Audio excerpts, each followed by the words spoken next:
Jeremiah Smith, Julian Sayin, and the number one ranked Ohio State Buckeyes host the Ball State Cardinals in week one of the college football season. It will be live from Columbus, Ohio in the famous shoe. This is going to be a test for the Buckeyes early because they need to get right, not just mentally, obviously physically as well, because they know what looms in week two. But before you get ahead of yourselves and get ready for an SEC showdown with Texas and Arch Manning and everybody, you've got the Ball State Cardinals coming into town. Now, the biggest part of this game is going to be the trenches. It's going to be the offensive line and your four returning starters. How do they perform against what we would call a lower level of competition that isn't up to the talent level that you possess, right? Luke Montgomery is back. Carson Hinsman is back. Austin Sareveld is back. Phillip Daniels is back. The Buckeyes offensive line, at least it's been talked about the entire offseason, should be one of the best in the country this year. Returning in the backfield,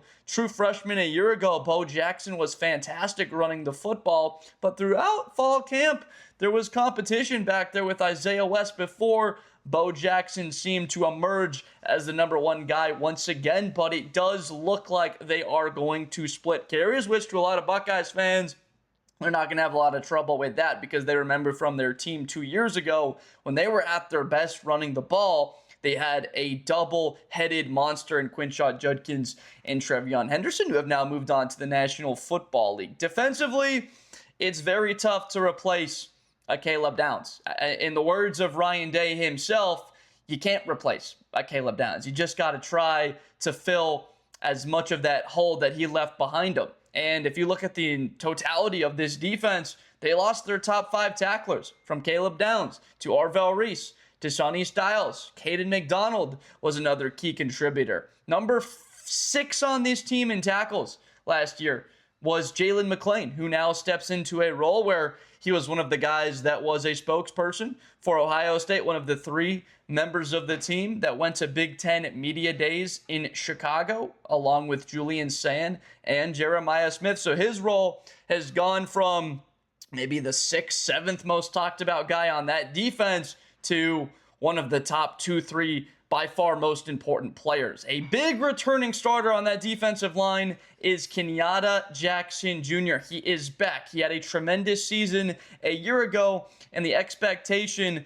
from the entire team, we've even heard Jeremiah Smith say it at media days, was like, I feel like that's a guy that I've known my entire life that can take a step forward this season and turn himself into a first-round draft pick. Now, that is going to clearly take a season that was beyond even what Caden Curry did a year ago.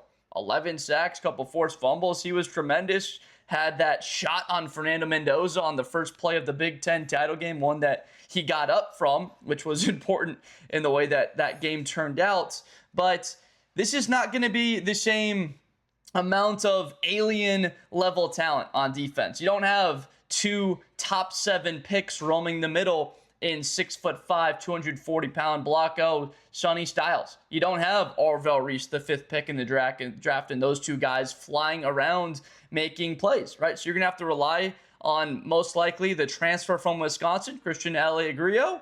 There's Peyton Pierce that has been essentially waiting in the wings. He is expected to have a role that is important that he steps in and becomes the face of the middle of this defense. That's what I'm expecting. Number 26 has to step up and play very well. Also getting after the quarterback is going to be Atkinson. You saw him at a rotational aspect last year.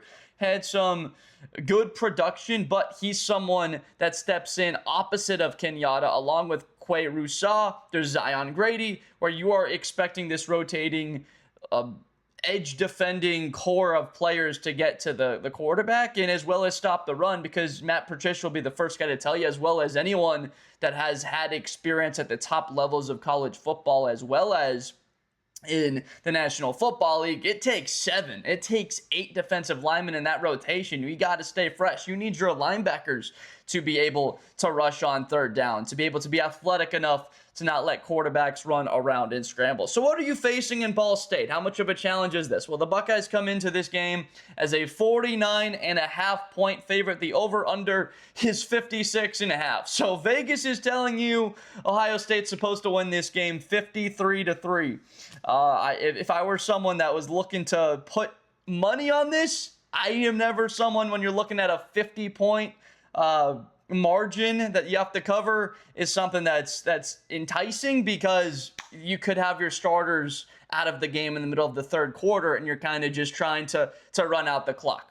Could the Buckeyes score 70, 80 points? They could, right? But it's just going to be a matter of, do you want to do that? How fresh do you want to be before Texas and get these guys blooded, right? That's the word I'll use here, blooded, if you will, before they go into battle the following week against competition like Rasheem Biles and Colin Simmons. We'll obviously be previewing that matchup for an hour next week. But you want to get reps, right? You don't want to have Julian Sayin come out of the game after only having 6 drives. Let's say you score 6 times in a row. Okay, maybe that's enough. You've looked clean enough. But this competition in Ball State does not have a lot of returning production. They don't have their starting quarterback in Kelly from a year ago, who also happened to be the team's leading rusher, right? They don't have their second leading rusher in Ashley as well. He's gone. So this is a Ball State team that does not have any really returning production on offense. Really, you'd have to go down looking at their roster. I believe Weatherly, right? Weatherly would be, no, he's gone too. So you look at a team that lost a lot of talent, and they are going up against one of the Blue Bloods, one of the teams that has turned themselves into the gold standard of this sport. What is a good realistic goal? I think it's to score a touchdown in this game. If you're at Ball State and you walk away with double-digit points in this game, I would applaud that. If you're able to hold Ohio State to less than 40 points, I would say that would be an excellent performance. You're just trying to stay in this game. Can we be in this game at halftime? Can it be a 2-score game, right? 20 to 7, right? Within striking distance. And we get the ball coming out of the half, something like that. And there was at times last year, even with the 12-0 regular season for the Buckeyes, like the Ohio game, for example, where things got a little bit shaky there in the third quarter. Lorenzo Styles gets beat on a deep touchdown, and it got a little bit, Ohio State's able to respond.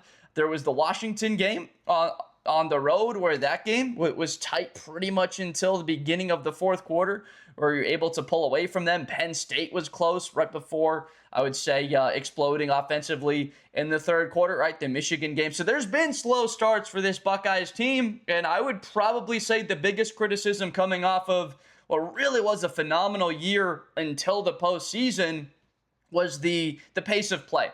Buckeyes fans were upset that you had all this talent out wide. You had the number 4 pick in the draft in Tate. You had a Heisman finalist in Sayin, but you did not run that many plays. You did not stress your advantage that you had in the simple talent. You walk out between the lines because you were taking more time, snapping the ball under 5 seconds the majority of the snaps. And under Arthur Smith, I gotta be honest, I don't see much reason to expect this offense's pace of play to ramp up that much more. Now, is this going to be a team that goes into 13 personnel half the time and pounds the rock? And no, I would not say that. From every indicator from Arthur Smith's interviews and the way he's talked about it, he understands how good a talent he has out wide, the relationship with Cortez Hankton, and him coming in here. And essentially, what does he provide, right? This is the guy that coached Brian Thomas Jr., that coached Malik Neighbors. He provides that element that,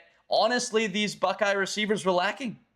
It's catching the football and running after, right? Ohio State's as good as anybody at getting open and catching the ball, but they were awful last year after the catch. It's been one of the main themes. It's been the main theme from number 4 this offseason. JJ has talked about being better after the catch. And honestly, if you listen to draft scouts talk about him, that is the only area of his game that has remote concern, or where they talk about an area that is remotely close. It's not a weakness, but remotely close to something that could be considered a non-massive, ridiculous strength that he possesses. But this kid, Devin McEwen, that you bring in, he can work in and out of the slot. You've also got Brandon Ennis, who you've essentially been waiting for an explosion out of. Okay, 2 years ago, we had Tate Ibuka Smith on the field. You can understand a guy not getting a lot of opportunities. But last year, there was room for a wide receiver 3. This year, there's not just room for a wide receiver 3.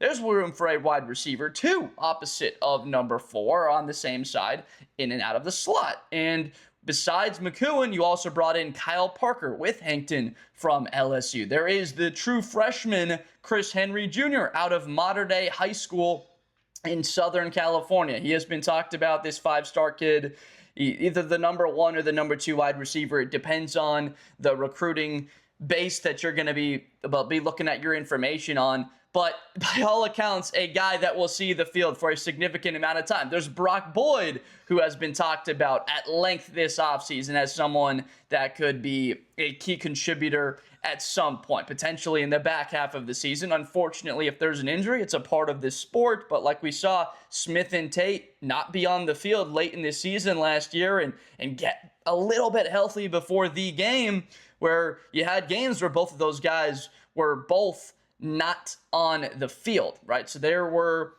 expectations that Mylan Graham, that Quincy Porter could turn into something. Okay. And Bryson Rodgers as well. That doesn't happen. They all leave to USF and Notre Dame.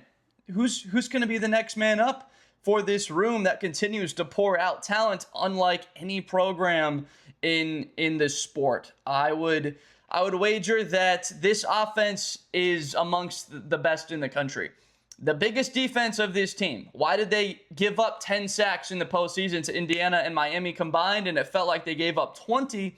Could not run the football and sustain drives, could not convert on third and short, and could not consistently get into third and short because there was not at all any production on the ground, and they could not protect Julian Sayin for enough time to get the football to his 2 top 5 pick wide receivers on the outside. So this offensive line, it has been, after what we would call a gut punch going into this entire offseason. You understand that they know what the standard will be, that they know what they had in Seth McLaughlin, right, coming off of a Remington Award season. Josh Simmons was a first-round pick. You had that talent on this roster, and then a year ago, you had expectations, and you played well, and you fell flat in the biggest of moments. So that offensive line unit that clearly has gotten better within this strength program. It's hard to find somebody better than Mick Marody at what he does and having them ready,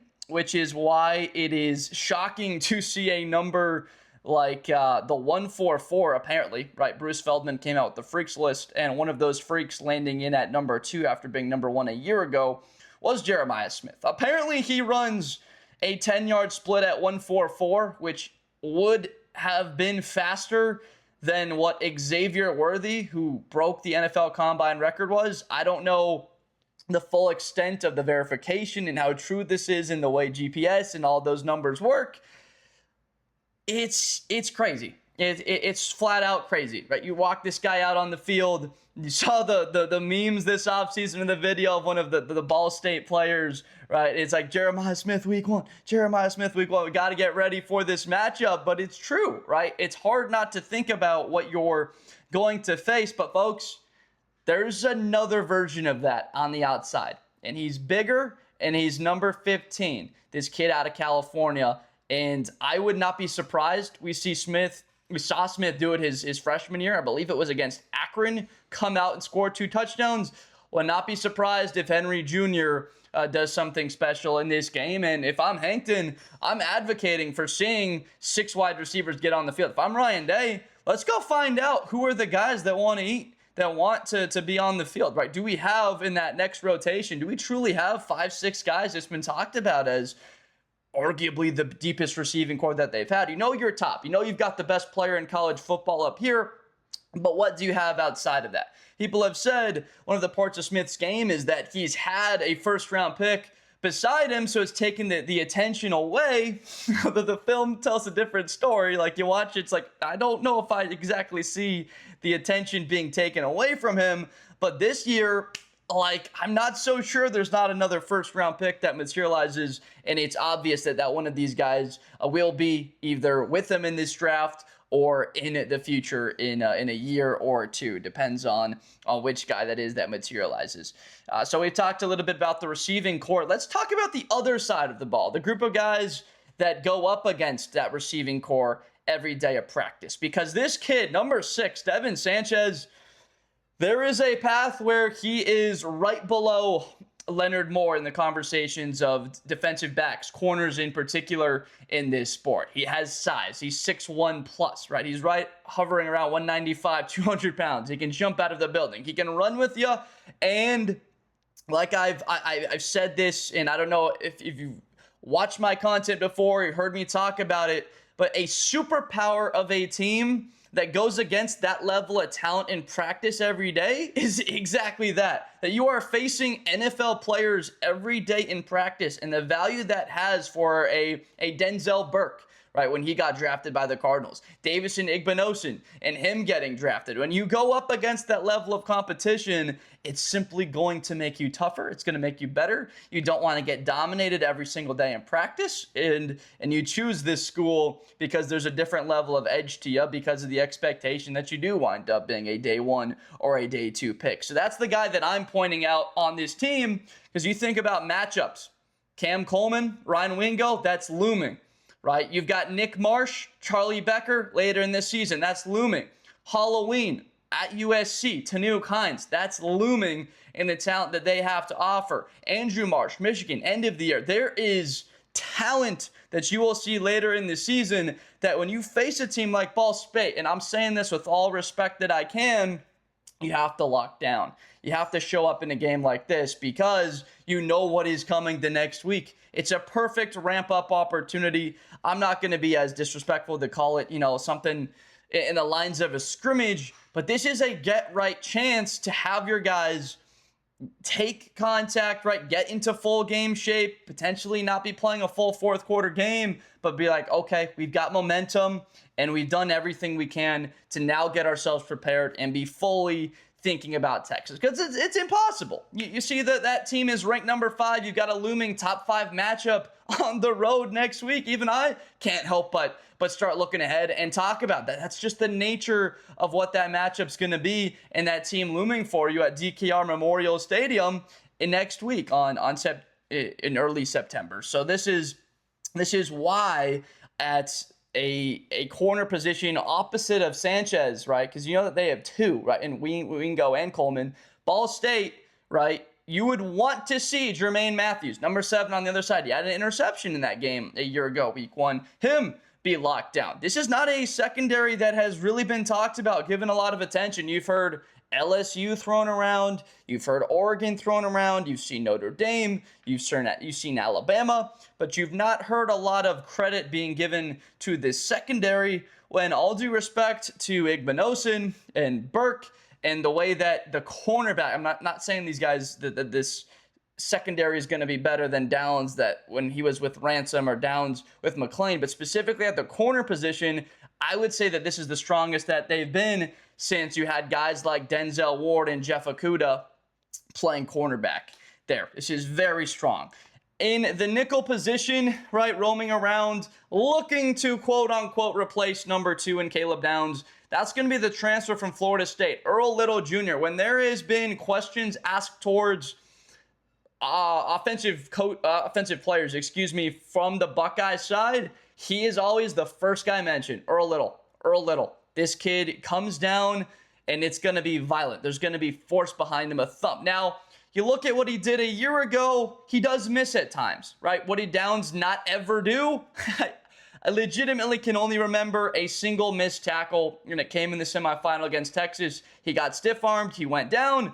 He got pointed at, and it was a 15-yard penalty. It actually wound up working in the favor, and it went the other way. But this guy, Earl Little, brings a level of tenaciousness downhill that you would like to see. But also, you're going to have to stack up against tight ends. You're going to have responsibilities to cover wide receivers. This conference has really good talent at that position, and I've got a lot of confidence he's going to be somebody that's really good. Terry Moore, another transfer, has not been talked about. The conversation about what you've lost the entire offseason has been, well, instead of going towards younger, right? Next guy's up.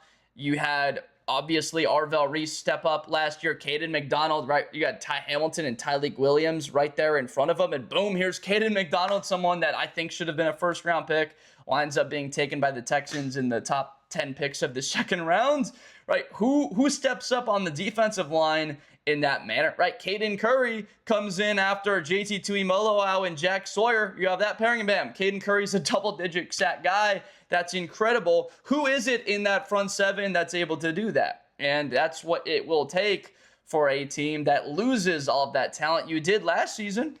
You were able to, right? Jermaine Matthews stepped in and did a very good job. I just mentioned what Caden did. I just mentioned what the other Caden did. And then at linebacker, Arvell Reese, right, he's bumping into the spot where you're seeing what Sonny Styles did a lot, right? He's going to get more to the quarterback. He's going to rush the QB on third down. He's being what Sonny Styles was the prior year, and Sonny Styles is bumping into the role that the other Blocko, Cody Simon, was playing in that 2024 season. So their roles change a little bit. So someone in that linebacking core is going to have to step up. These Alabama transfers and Quay Rousseau and James Smith, they are a couple of guys that I can't help but feel like Alabama should not have left out of the building. We saw production from them. There were Alabama fans that were, of course, sort of keeping an eye on those two in particular throughout the process, and then a team that has a coordinator like Matt Patricia picks them up,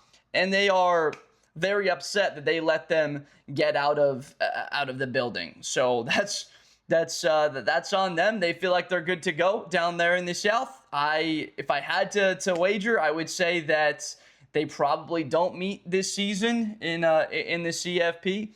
Both teams have tough schedules. Alabama is probably going to have a tough job replacing what they had in Simpson a year ago. But back on track here, it's a defense that has question marks. You had the same question marks a year ago. The entire roster combined with that team, you go back to 24, you include last year, you've had 25 players drafted combined the last two seasons. That is an utterly ridiculous number for you to have to replace that level of talent. And particularly, right, it's been on the defensive side where I believe the number is either 15 or 16 guys that you have seen drafted off of the defense by Jim Knowles' defense and then Patricia the year before. So do I think the Buckeyes are at that level? No, I just don't see truly how it is possible to be better when you don't have those two freaks in the middle, when you don't have this insane safety talent that I believe Caleb Downs is already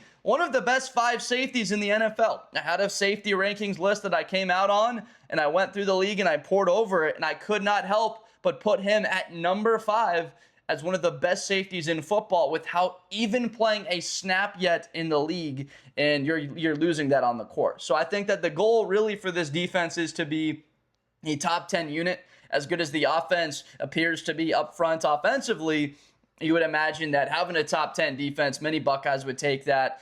You're going to be a team that's going to be able to compete at the highest levels against a level of competition. And once you do see better offenses, it's like last year, it wasn't our defense that let us down. It was more so our offense. So if our offense can make that up, okay, here we go. It's shootout time. And we're going to have faith in our quarterback that's very precise in the pocket. So as far as the prediction goes, it's pretty obvious here where we're going to be lying, right? Ball State, they've had this quarterback competition throughout the entire offset season with Tyler Mizell and Keldrick Luster. Luster is a fascinating type of body type. I think he's like 5'11", but he's 6 feet tall, and he's 240 pounds. Unique. I don't know who the starting quarterback is going to be. It's been talked about like we could wind up seeing both of these guys So it's an unknown element to this game, even though that it's coming up here really quick. But yes, I will be going with Ohio State to win this game. As far as a final score goes, I don't quite think that they drop 50 points. I'm going to go with a final prediction of 48-3. We're going to go with 48-3, and they have a very efficient day offensively. Let's say they touch the football 9 times. They're able to produce, that would be 6 touchdowns and a field goal, a couple of punts. I would honestly not mind seeing Julian Sayin throw an interception over the middle of the field and push it. So as we wrap up here, what was one of his biggest weaknesses? Well, he didn't. He turned the football over, right, at a pick against Michigan opening drive, Indiana opening drive, the Pitt 6 against Indiana. But worse than that was him not pulling the trigger, not being aggressive enough with the talent that was on this team. You've got guys where they're going to catch it or nobody else is. At the very least, the very worst, actually, it's going to fall incomplete, harmless to the ground. So when you've got your matchup out there and you've got a superhuman, why not throw it up there? Because it's not 50-50. I don't even know if it's 75-25. This guy is catching 87% of the balls thrown his way, is number 4. So I would honestly just be of the opinion throughout the whole year, like if you're going to go down, if you're truly going to lose to a good opponent, at least go down using your biggest strength, using your weapon, using that weapon X. You're not leaving anything in the tool belt, and that's what they walked out there and did in the college football playoff against Tennessee and against Oregon, and they ran that in those 2 games. It was a different mindset and mentality. You had to adjust against Texas, against Notre Dame. You had it early, and then you let them back in the game a little bit with a couple of mishaps, a couple of scores that they pulled off in succession. But when you have the best player in the country, and he is truly a Heisman contender, and you've got a Heisman finalist on your own roster, and if the season goes the way that it should, you could easily wind up with these guys finishing, both of them in New York. And I know it's a tough schedule. There's zero question about it. But if you are going to be led, right, by a team in this sport, and what's a position where you specifically would want to return a player, it's going to be quarterback. And what's one way that it's going to make him better, right? You go back to Joe Burrow and Jamar Chase. That was a pretty good defense that they had, but that's exactly the way it started with that duo and that combination, obviously Jefferson. And so there were conversations last year that maybe happened a little bit quicker than should have, right, about Jefferson and Chase compared to Tate and Smith, right? A little bit of off the course there last year during the season, but it was a little bit warranted. I remember on the Downs to Business podcast with Josh Downs and Caleb Downs, right? The 2 brothers were talking about it, and Caleb brought that up. I was a little bit surprised. I thought we would just keep the head down and say, give credit to the guys already in the league. But look, I'm not going to doubt that potential is possible. It's something to shoot for.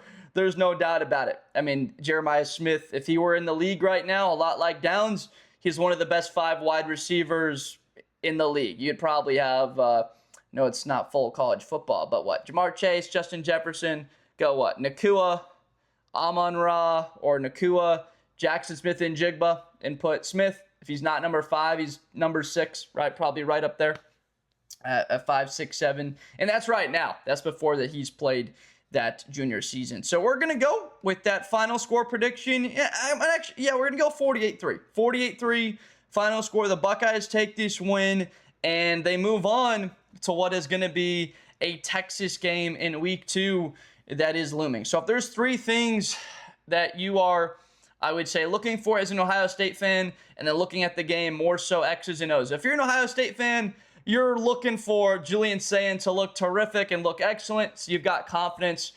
You would want the defense to look at a level that shows you that they can be something remotely close to what they were a season ago. And then number 3, right, you're looking for a decisive victory in the earlier first half. But from a different standpoint, right, if you're looking from a coaching perspective, like getting right for Texas, I would say its offensive line is the very first thing that you look at. How is this offensive line performing? Because if we can't protect against the Cardinals. How are we going to protect against Colin Simmons, the best edge defender the sport has to offer right now in college football? And he's looming week 2, and that's on the road. So that's a key, right? Offensive line, how do you hold up? I would honestly go as far as to say the run game. What does the run game look like? Because in that matchup, they dominated it up front, right? Buckeyes had 2 yards a carry. Texas was 4.5. So the run game, and then I would go right there on the other side of that. What does your front 7 look like with the absence of those guys that left for the draft? Are you able to get pressure?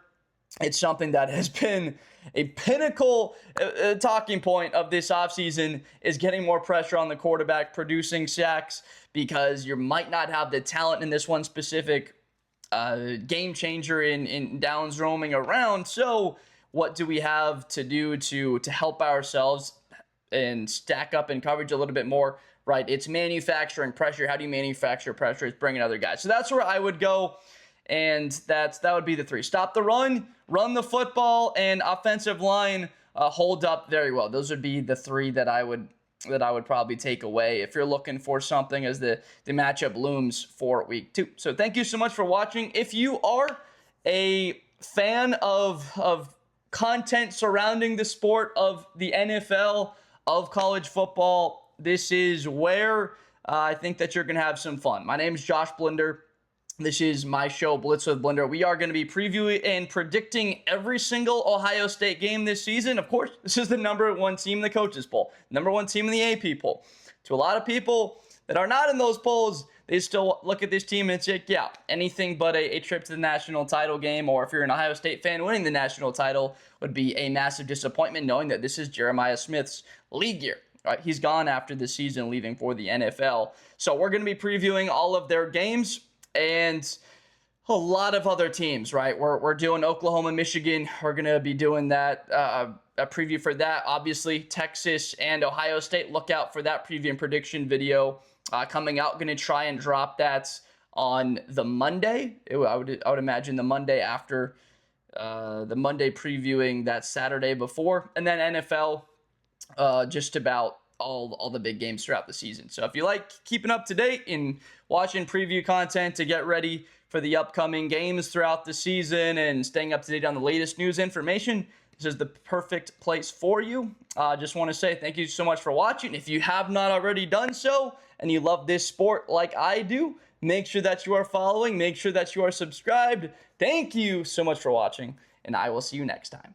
Best player in college football. That Georgia and Ohio State game, New Year's Eve, is going to be a classic. Josh Blunder, hi everybody, I'm Josh Blunder. To the 40, 35, 30, Espinosa to the 20.